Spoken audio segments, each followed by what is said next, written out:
안녕하세요. 오늘도 사연살롱을 찾아주셔서 감사합니다. 성북동에 사는 50대 여성이에요. 여자 팔자는 만나는 남자를 따라간다고 하더니 제가 살아온 인생을 보면 그게 헛된 말은 아닌 것 같더라고요. 저는 늘 내 인생에 결혼은 한 번뿐이라고 생각하며 살아왔어요. 첫 번째 결혼이 제 인생에 있어서 너무도 뼈아픈 실수 같았거든요. 누구나 시작할 때 불행한 결말을 짐작하지 않는 것처럼 저 역시 제 결혼이 파국으로 치달을 거라는 생각은 해본 적이 없었어요. 핑크빛 인생은 아니어도 남들처럼 평범한 인생 정도는 꿈꿨더랬죠. 하지만 인생이 어디 내 바람대로 흘러가나요. 내 의지와 상관없이 소나기가 내리면 비를 맞고 햇살이 비추면 볕을 쬐는 거죠. 한마디로 첫 결혼은 완전 실패였어요. 그래서 다시는 결혼을 하지 않겠다고 결심을 했는데 50줄에 재혼을 하게 됐지 뭡니까. 그리고 그로 인해 난생 처음 돈벼락도 맞아보고 개망신도 당했으니 인생이 참 얄궂더군요. 저는 23세 첫 번째 결혼을 했어요. 첫 남편은 제가 다니던 옷가게 사장의 고등학교 동창이었어요. 당시 제가 다니던 옷가게는 준 브랜드 매장으로 서울에만 해도 5개가 넘는 매장이 있었어요. 저희 매장 직원도 저를 포함해 20명 남짓 되었고요. 거기다 대기업이 아님에도 불구하고 직원 복지도 괜찮은 편이었고 회식도 잦은 편이었죠. 사장님과 절친이었던 남편은 직원 회식 때마다 함께하곤 했어요. 남편은 모 여대 앞에서 커다란 구두 매장을 가지고 있었는데 돈 있는 집 자식이라 그런가 씀씀이도 크고 구김이 없는 사람이었어요. 저보다 7살 연상이었는데 결혼도 안 한 미혼이 자기 앞으로 아파트까지 가지고 있을 정도였죠. 늘 농담처럼 자기는 여자 빼고 다 준비됐다고 말할 정도로 모든 걸 갖춘 사람이었죠. 솔직히 처음에는 남편의 돈에 혹하기도 했어요. 저처럼 쥐뿔도 없는 집에서 자란 사람은 꿈도 꿀 수 없는 생활을 하고 사는 게 부럽기도 하고 저런 남자 만나서 팔자를 고칠 수 있다면 얼마나 좋을까 하는 생각을 했거든요. 그렇다고 남편을 꼬시려고 뭘 어떻게 했던 건 아니에요. 그저 나와는 다른 세상에 사는 사람이라고 생각했을 뿐이었죠. 그런데 인연이 되려니 내 노력과는 상관없이 연결이 되더라고요. 그날도 다들 신촌 형제갈비에 모여 회식을 하고 있었는데 남편이 고깃집으로 찾아왔어요. 바빠서 하루 종일 한 끼도 못 먹었다고 말하며 자리에 앉았는데 이미 파장 분위기라 고기도 떨어지고 먹다 남은 된장찌개가 고작이었어요. 결국 빈속에 맥주만 마시게 되었죠. 마침 남편 앞자리에 앉아있던 저는 그 모습이 안 됐어서 얼른 나가 도로변 포장마차에서 떡볶이를 사왔어요. 빈속에 술 마시면 속버리니 이거라도 안주 삼아 먹으라고 말이죠. 그러자 남편은 그 자리에서 개눈 감추듯 순식간에 먹어치우더군요. 그리고 다음날 남편이 퇴근 시간쯤에 저희 매장으로 찾아왔어요. 얻어먹은 거에 보답하고 싶다면서요. 솔직히 그 말에 기뻤지만 혹여라도 매장에 이상한 소문이 퍼지지 않을까 걱정이 돼서 거절했어요. 죄송하지만 그건 좀 곤란해요. 사장님 친구분이랑 둘이 밥 먹었다간 괜히 이상한 소문이 날 것 같거든요. 그냥 마음만 받을게요. 그랬더니 남편이 그러는 거예요. 아니, 내가 언제 둘이서 먹재요? 다 같이 가서 먹자는 얘기죠. 매번 남의 회식에 끼어서 먹는 게 미안하기도 해서 한턱 쏘려는 건데 설마 나랑 둘이 먹고 싶었던 거예요? 재선씨 그렇게 안 봤는데 은큼하네. 그 말의 순간 저는 얼굴이 발갛게 달아올랐어요. 남편은 그런 제 모습을 보며 재밌다는 듯 키득거렸고요. 결국 그날 우리 매장 전 직원은 근처 고깃집에서 다 함께 저녁을 먹었어요. 물론 계산은 남편이 했고요. 그날 이후 남편은 매장에 올 때마다 제게 장난식으로 같이 밥 먹자는 말을 해댔고 그럴 때마다 저는 얼굴을 붉히며 자리를 피하곤 했어요. 그러던 어느 날이었죠. 사장님이 저를 따로 부르시더니 혹시 사귀는 사람이 있냐고 묻더라고요. 그래서 없다고 했더니 그럼 미팅을 해보지 않겠냐는 거예요. 다른 사람도 아니고 사장님 주선이라 거절하기 뭐해서 알겠다고 했죠. 그렇게 그 주 휴문날 저는 약속 장소로 나갔고 그곳에는 미팅 상대로 떡하니 남편이 나와 있었어요. 혹시 상대가 나라서 실망했어요? 나는 꽤 기대하고 나왔는데. 사실 재선 씨 좋아한 지 좀 됐거든요. 그동안 눈치 못 챘어요? 네, 전 그냥 저를 볼 때마다 놀리셔서 내가 만만해 보이나 생각했어요. 아, 그래서 나만 보면 인상 팍 쓰고 피한 거였구나. 난 또 내가 아무리 눈치를 줘도 재선 씨가 모른 척하길래 내가 마음에 안 들어서 그러나 했죠. 설마 내가 싫어서 그런 건 아니죠? 아니에요. 절대 그런 거 아니에요. 고개까지 저어가며 아니라고 대답을 하고 보니 좀 후회가 되더라고요. 너무 쉽게 제 속마음을 들켜버린 게 아닌가 해서요. 물론 그 바람에 밀당 없이 바로 사귀게 됐지만요. 한동안 우리는 비밀 연애를 했어요. 괜히 직장에 알려져봤자 좋을 게 없었으니까요. 혹여 사귀다 헤어지면 사장님과도 왠지 껄끄러워질 것 같고 그랬다가는 직장도 잃게 될 것 같아서 걱정이 됐거든요. 남편은 제 퇴근 시간에 맞춰 저희 매장 옆골목에 차를 대놓고 기다렸어요. 그리고는 매일같이 회기동 저희 집까지 데려다주곤 했죠. 남편 집은 저희 집과 정반대인 연희동이었는데 말이죠. 그뿐 아니었어요. 값비싼 옷이며 신발, 화장품까지 하나름씩 사주었어요. 정말이지 전 남편과 연애를 할 땐 제가 영화 속 주인공이 된 것 같았어요. 그래서 결혼까지 결심하게 되었고요. 하지만 그렇게 제게 공을 들이던 남편은 결혼하고 반년도 되지 않아서 완전 다른 사람처럼 변해버렸어요. 뿐만 아니라 결혼하고서야 알게 된 사실인데 저와 결혼하기 전에 이미 한 번 결혼을 했었더라고요.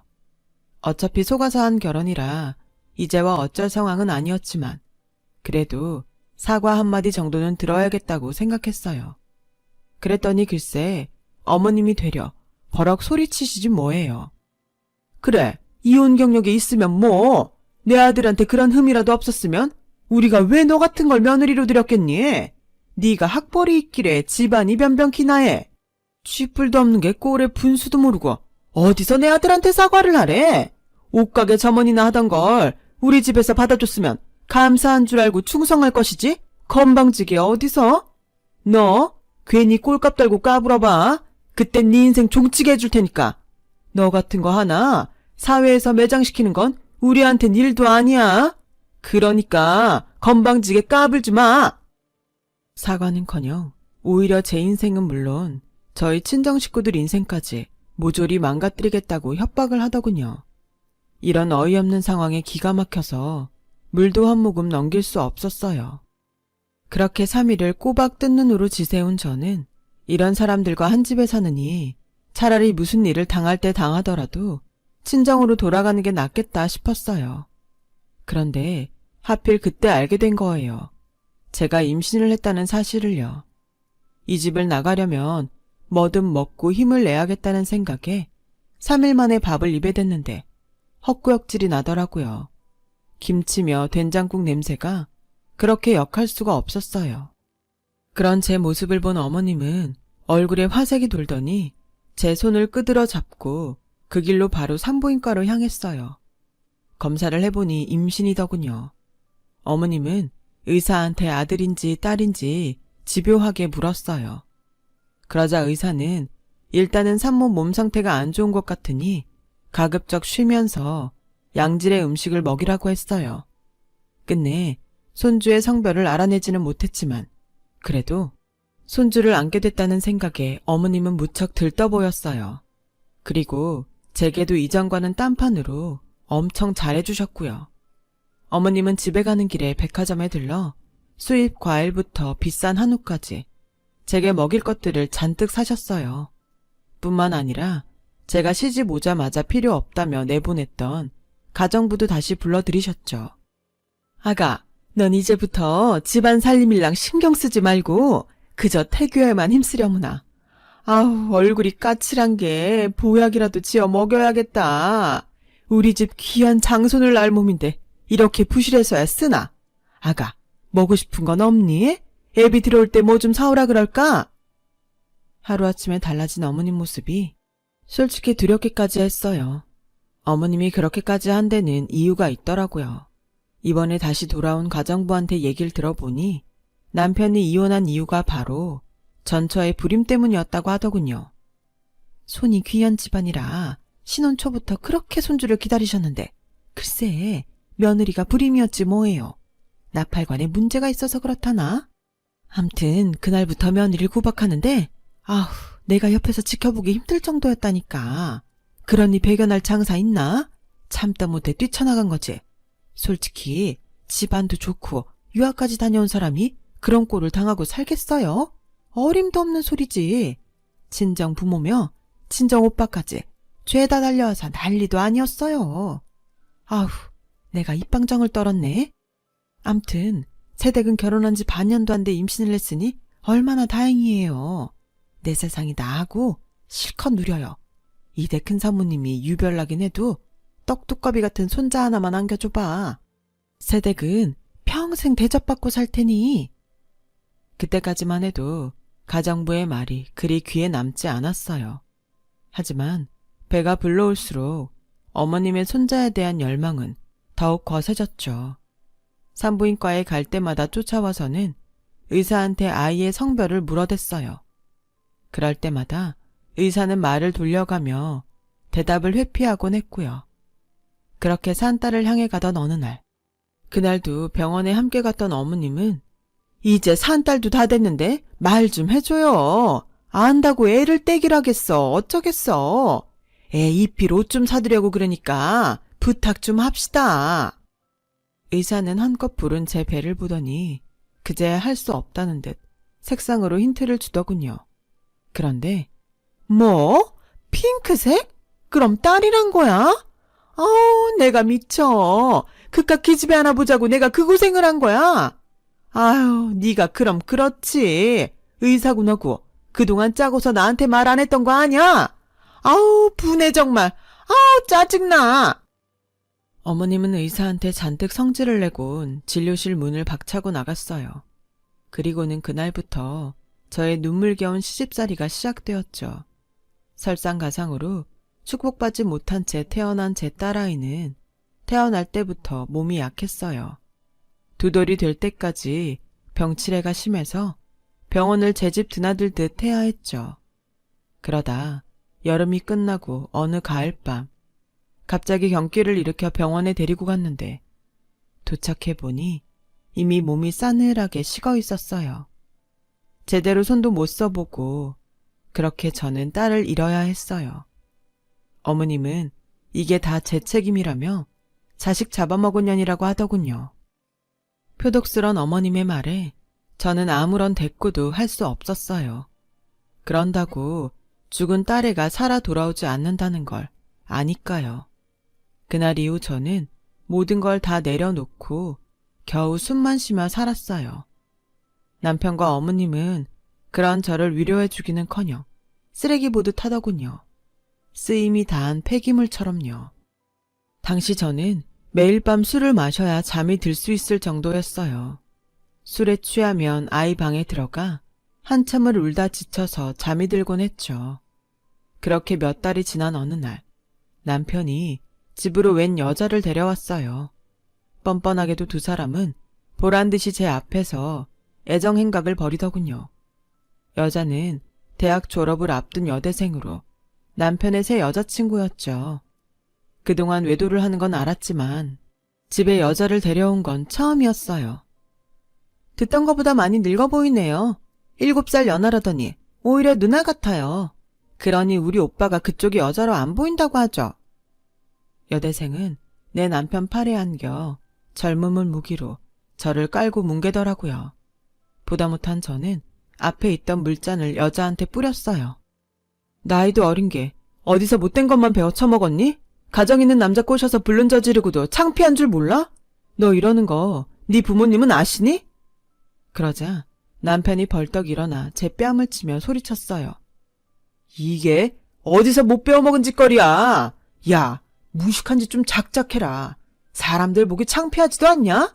맨날 집구석에서 술이나 처먹고 사니까 네가 그 수준인 거야.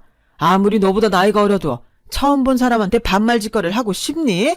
게다가 어디서 행패까지 부려. 못 배운 티를 그렇게 내고 싶어? 됐고, 차라리 잘 됐다. 불쌍해서 천천히 얘기할까 했는데 이참에 우리 이혼하자. 나 더는 너랑 못 살겠거든. 엄마하고도 얘기 끝났으니까 그렇게 알고 얼마면 되냐? 위자료 말이야. 어차피 너도 팔자 고치려고 나랑 결혼한 거잖아. 엄마 모르게 좀 챙겨줄 테니 그거 먹고 떨어지라고. 먹긴 놈이 성낸다고 불륜을 저지른 놈이 오히려 제게 당당하게 이혼을 요구하더라고요. 저는 거절했어요. 쫓겨날 때 쫓겨나더라도 저 인간이 원하는 대로는 해주기 싫었거든요. 그런데 남편은 더 이상 제가 알던 사람이 아니더라고요. 제가 이혼을 거절하자 글쎄 제게 이혼 소송을 걸었지 뭐예요. 평소 딸의 생각에 술을 마신 건 사실이지만 그렇다고 알코올 중독자 수준은 절대 아니었어요. 그런데 가정부랑 기사한테 뒷돈을 썼는지 두 사람이 법정에서 제가 늘 술에 빠져 사느라 어머님께 욕설과 폭력을 휘둘렀다고 거짓 증언을 하는 바람에 결국 위자료 한 푼 못 받고 집에서 쫓겨나야 했어요. 저 역시 남편의 외도를 주장했지만 증거도 없던 터라 소용없었죠. 그렇게 결혼 4년 만에 이혼을 당한 저는 한동안 친정집에서 지냈어요. 부잣집에 시집갔다고 좋아하던 친정 부모님은 하루아침에 자식 잃고 이혼당한 저를 보곤 한숨만 쉬셨죠. 아빠는 이게 다 자신이 무능해서 그런 거라고 돈만 있었다면 유능한 변호사 붙여서 법정 싸움을 해볼 수 있었을 텐데 그러지 못해 미안하다고 하시더군요. 그런 아빠를 보니 오히려 친정에 머무르기가 힘들었어요. 제가 친정에 사는 이상 아빠와 가족들의 고통이 끝나지 않을 것 같았거든요. 그래서 집을 나왔어요. 학벌도 없고 이렇다 할 기술도 없는 30대 이혼녀라서 일자리 구하기도 쉽지 않더라고요. 게다가 당장 잘 곳도 필요했던 터라 이거저거 가릴 처지가 아니었어요. 그래서 시작한 일이 바로 식당에서 설거지를 하는 거였어요. 고시원에 털을 잡고 밤낮으로 식당 설거지를 하러 다녔죠. 허리가 끊어지게 아팠지만 그래도 쉴 수는 없었어요. 당장 고시원비에 식비까지 매달 나가야 하는 돈이 있었으니까요. 게다가 번듯한 방 한 칸이라도 얻으려면 돈을 모아야 했거든요. 그래서 최소 생계비를 제외한 돈은 모두 저축을 했어요. 망가져버린 내 인생을 바로잡기 위해 이를 악물고 버티면서요. 그런데 그게 오히려 독이 됐더라고요. 내 몸을 돌보지 않고 돈 버는 데만 급급해 끼니도 제대로 챙기지 않은 탓에 몸에 무리가 왔거든요. 영양실조에 간에 무리가 와서 그만 쓰러지고 만 거죠. 그동안 안 먹고 안 입고 모았던 돈은 고스란히 병원비로 들어갔고 급기야 우울증에 시달리게 되었어요. 아무리 허우적거려도 진흙탕에서 절대로 빠져나올 수 없을 것 같더군요. 그때 제게 손을 내밀어 준 건 제 옆 침상 환자를 돌보고 있던 조선족 간병인 아주머니였어요. 아주머니는 돌봐주는 가족도 없이 혼자 입원해 있던 저를 가족처럼 보살펴 주셨어요. 끼니 때마다 식판도 대신 날라주시고 간식도 챙겨주셨죠. 아주머니는 한국에 돈 벌러 왔다가 사고로 죽은 남편을 대신해 환갑이 가까운 나이에 혈혈단신으로 한국에서 일을 하고 산다더군요. 중국에 사는 손녀딸 병원비를 벌기 위해서 말이죠. 그래도 자신이 벌어다 준 돈으로 손녀딸이 치료도 받고 점점 상태가 좋아져서 다행이라고 하셨어요. 그러면서 손녀딸 사진을 보여주셨는데 죽은 제 딸아이 또래라 그런지 딸애가 생각나 울음이 터져버렸어요. 한참을 목 놓아 울었더니 아주머니가 조용히 제 손을 잡아주시더군요. 무슨 사연이 있는지는 모르겠지만 울고 싶으면 언제든 울어요. 필요하면 내가 옆에 있어줄게. 나도 남편 보내고 한 몇 년 정신 빠진 사람처럼 살았어요. 남편 죽은 게 다 내 탓인 것만 같고 남편 잡아먹은 년이 밥은 먹어 뭐하나 싶기도 하고 말이지. 그런데 시간이 지나니까 어떻게든 살게 되더라고. 사람 사는 게 다 그런 게 아니겠어요? 그날 아주머니의 따뜻한 위로에 저는 다시 몸과 마음을 추스릴 수 있었어요. 그리곤 아주머니 소개로 간병인 센터에 등록해 간병인 교육을 받게 되었죠. 환자의 아픈 몸은 의사가 고쳐주지만 상처받은 마음을 곁에서 간병하는 사람이 어루만져 주어야 한다던 아주머니 말씀을 가슴에 새긴 채로요. 교육 과정을 이수한 저는 본격적으로 간병인 생활을 시작했어요.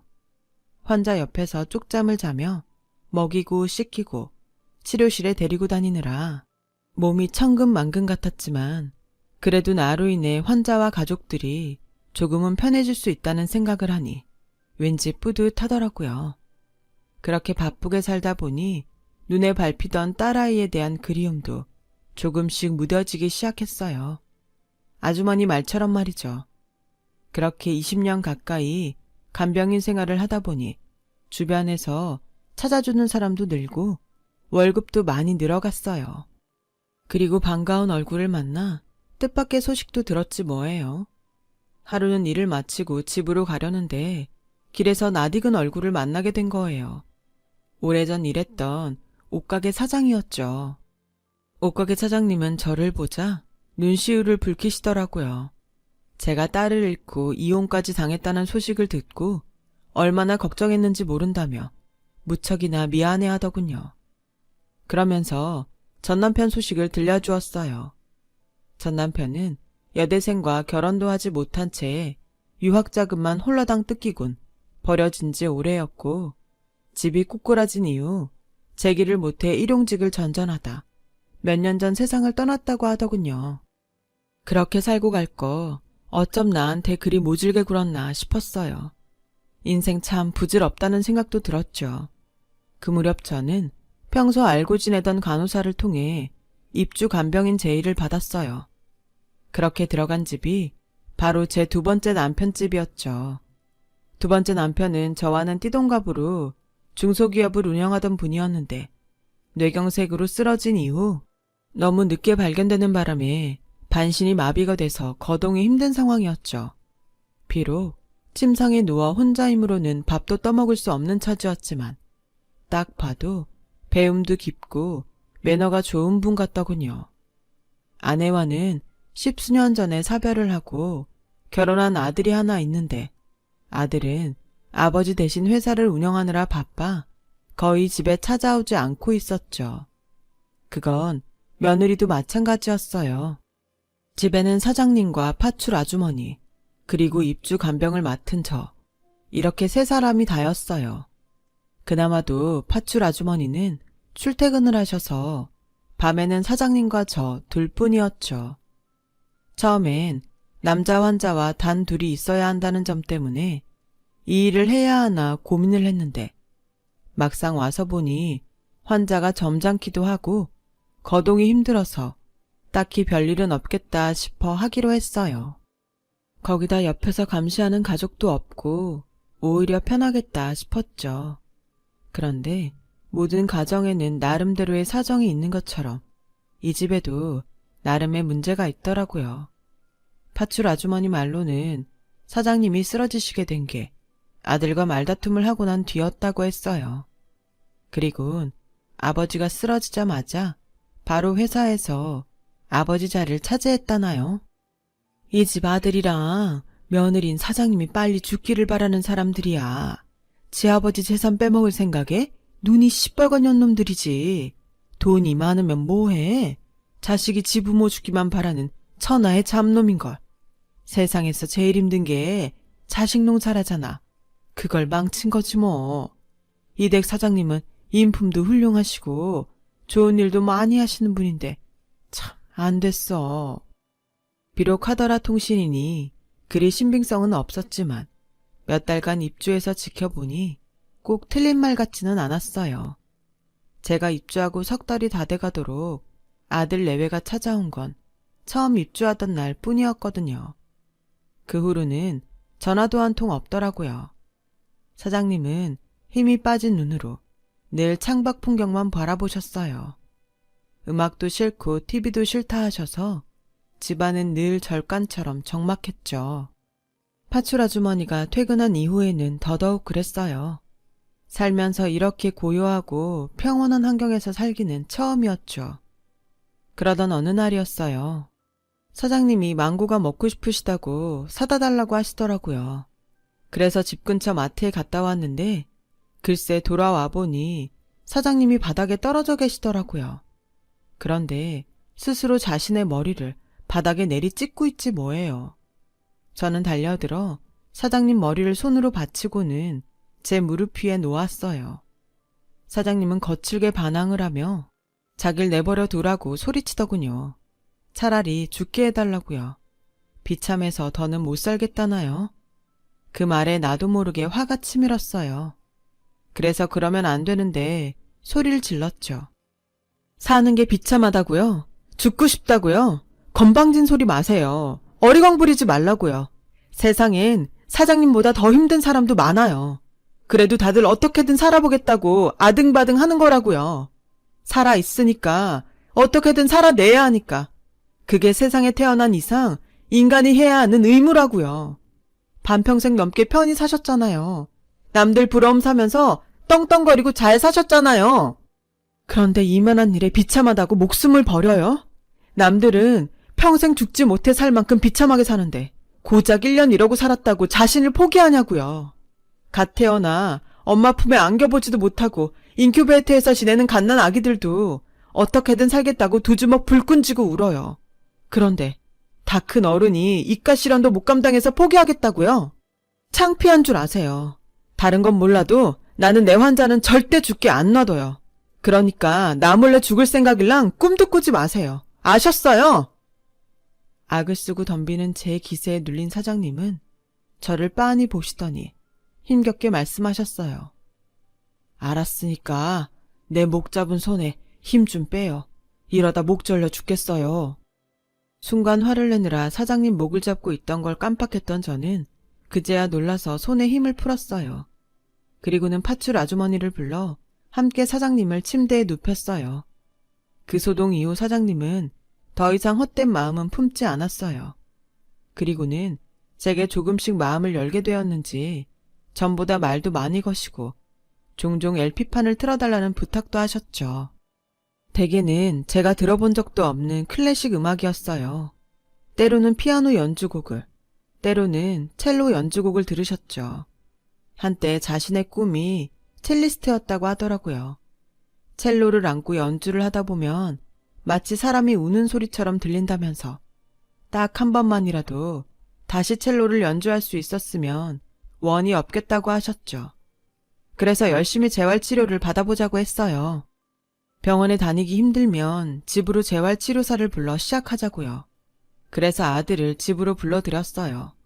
부자가 방에서 긴 얘기를 나누는 동안 저는 주방에서 파출 아주머니와 차를 마시고 있었죠. 그런데 그 순간 방에서 뭔가를 던지는 소리가 들리지 뭐예요. 그리곤 잠시 뒤 사장님 아들이 방에서 나왔는데 이마에 피가 묻어 있더군요. 아마도 사장님이 뭔가를 아들한테 던진 모양이었어요. 사장님 아들은 씩씩대며 주방으로 와선 제게 그러더군요. 아줌마, 한 번만 더 저 노인네한테 쓸데없는 기대 품게 하면 바로 내쫓을 줄 알아요. 노친에 꼬드겨서 뭔 작당을 꾸미려고 하는지 몰라도 그게 뭐든 당장 그만둬요. 알았어요? 사장님 아들이 가고 방으로 달려가 보니 사장님이 경련을 일으키고 계시더라고요. 몸에 잔뜩 힘이 들어가는 바람에 대변이 흘러 침대 시트가 젖은 채로요. 저는 달려들어 사장님이 혀를 물지 않도록 입안에 손수건을 물려드렸어요. 그리고는 바로 눕히곤 환자복 단추를 풀어드렸죠. 그 사이 파출 아주머니는 주치의한테 전화를 걸었더라고요. 한동안 멈추지 않던 경련은 주치의가 와서 항경련제를 투약하고 나서야 진정이 되었어요. 그날 밤 저는 걱정이 돼서 사장님 침상을 지켰어요. 그러다 침상에 제 머리를 파묻고 깜박 잠이 들고 만 거예요. 그러다 잠에서 깼는데 사장님이 제 머리를 쓰다듬고 계시더라고요. 사장님은 지그시 저를 바라보시고는 그러셨어요. 사는 게 힘들지 않냐고요. 젊은 사람이 어쩌다 이렇게 힘든 일을 하게 됐냐고 말이죠. 그래서 결혼 이후 있었던 제 이야기를 들려드렸더니 한참이나 말이 없으셨어요. 그리곤 대뜸 죽은 딸아이가 보고 싶지 않냐더라고요. 그 말에 나도 모르게 울음이 터졌어요. 그동안 억누르고 살아온 딸에 대한 그리움과 억울한 마음이 뒤엉켜 감정을 추스릴 수 없더라고요. 그래서 한참을 울었죠. 그렇게 울고 나니 그렇게 개운할 수가 없더라고요. 그래서 사장님께 덕분에 실컷 울었다고 고맙다고 말했죠. 그랬더니 사장님이 그러시는 거예요. 괜찮다면 자기랑 결혼을 하자고요. 다른 의도는 없고 자기가 바람막이가 돼줄 테니 이제라도 남은 인생 편히 살라고 말이죠. 처음엔 말도 안 되는 소리라고 생각했는데 한편으론 그렇게라도 해서 사장님이 제대로 재활치료를 받을 수 있게 하는 게 낫지 않을까 하는 생각이 들더라고요. 재활치료를 열심히 받겠다고 약속을 한다면 사장님의 청혼을 받아들이겠다고 말했어요. 사장님은 제가 원한다면 그렇게 하겠다고 약속했어요. 며칠 뒤 사장님은 아들한테 이런 결정을 알렸고 몇 시간 뒤 아들 내외는 득달같이 달려왔어요. 아버지, 제정신이세요? 어떻게 근본도 모르는 여자랑 재혼을 해요? 저 이 결혼 절대 찬성 못해요. 저 여자 처음부터 아버지 재산 노리고 이 집에 들어온 거라고요. 아버지 지금 꽃뱀한테 당하는 거예요. 맞아요. 아버님 앞에서 이런 말하긴 좀 그렇지만 저 여자 아버님 돈 보고 달려든 거 맞아요. 멀쩡한 여자가 뭐하러 혼자 몸도 못 가누는 남자랑 결혼을 한대요. 돈 아니면 이유가 없잖아요. 아버님, 여자는 여자가 알아요. 저 여자 절대 아버님 사랑하는 거 아니에요. 무조건 돈이라고요. 저 여자가 아버님을 어떻게 올렸는지 모르겠지만 지금 속고 계신 거예요. 자식인 저희 말 좀 들어주세요. 네? 아들 내외는 입에 거품을 물고 결혼을 반대했어요. 하지만 사장님은 끝까지 묵묵부답으로 일관했어요. 그러자 아들 내외는 주방으로 와 저를 잡고 설득하기 시작했어요. 아줌마, 이 결혼 말도 안 되는 거예요. 왜 젊은 분이 다 늙은 노인네랑 결혼을 해요? 돈 때문인 거면 내가 그 돈 줄 테니까 이쯤에서 멈춰요. 안 그럼 나도 가만 안 있어요. 그래, 얼마면 돼요? 얼마면 되냐고요? 돈 때문이 아니에요. 저 어떻게든 사장님한테 힘이 돼드리고 싶어요. 옆에서 재활치료도 돕고 다시 첼로 연주도 하실 수 있게 돕고 싶다고요. 저 정말 다른 욕심 없어요. 돈 필요 없다고요. 아, 미치겠네. 아, 몰라. 나 분명히 이 결혼 반대라고 말했어요. 내가 당신 반드시 이 집에서 내쫓을 거니까 그때 가서 후회 말아요. 아들이 성질을 내고 나가버리자 내내 벽에 기대 서서 조용히 있던 며느리가 팔짱을 끼고 와서는 그러더군요. 웃기고 자빠졌네. 돕긴 누굴 도와? 아줌마, 주제 파악이나 해요. 우리 아버님이 불우이웃이야? 당신이 돕긴 뭘 도와? 늙은이 똥기저귀나 갈고 사는 주제에 어디서 건방은. 하여간 없는 것들은 이래서 안 돼. 돈 냄새만 봤다 하면 창피함도 모르고 몸부터 들이민다니까. 그래, 어디 한번 해봐요. 이 집 재산 10원이라도 그쪽한테 가나. 길 닦아 넣으니 거지가 먼저 지나간다더니 어이가 없어서. 며느리는 뚫린 입이라고 마음대로 짓거리곤 남편과 함께 돌아갔어요. 하지만 그걸로 끝난 건 아니었어요. 일주일 뒤 아들 내외는 경찰에 저를 절도와 사기로 신고를 했어요. 병세가 악화돼 심신이 미약한 노인을 꼬셔서 강제 혼인을 하려고 한다고요. 거기다 집에서 귀금속까지 훔쳤다나요? 신고를 받고 온 경찰은 제 방 수색을 시작했고 서랍 안에서 저도 모르는 귀금속이 나왔어요. 며느리 짓이었죠. 저는 아니라고 항변했지만 경찰은 증거가 있는 이상 일단 서해 가서 조사를 받아야 한다고 하더군요. 그렇게 저는 관할 파출소에 끌려가 조사를 받아야 했어요. 파출소까지 동행한 아들 내외는 제가 12살이나 많은 반신불수 노인을 꼬셔서 혼인을 하려고 하는 파렴치한 꽃뱀이라고 소리쳤어요. 그러자 파출소에 있던 사람들이 전부 저를 한심하다는 듯 바라보았죠. 어찌나 창피하던지 얼굴이 화끈거려서 고개를 못 들겠더라고요. 아무리 아니라고 항변을 해봐야 제 말을 들어주겠어요. 저들 눈엔 제가 꽃뱀으로 보일 뿐인걸요. 그런데 그때였어요. 사장님 회사의 고문 변호사가 파출소로 왔더군요.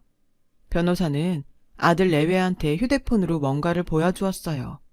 그러자 아들 내외는 얼굴이 하얗게 질려버리더군요.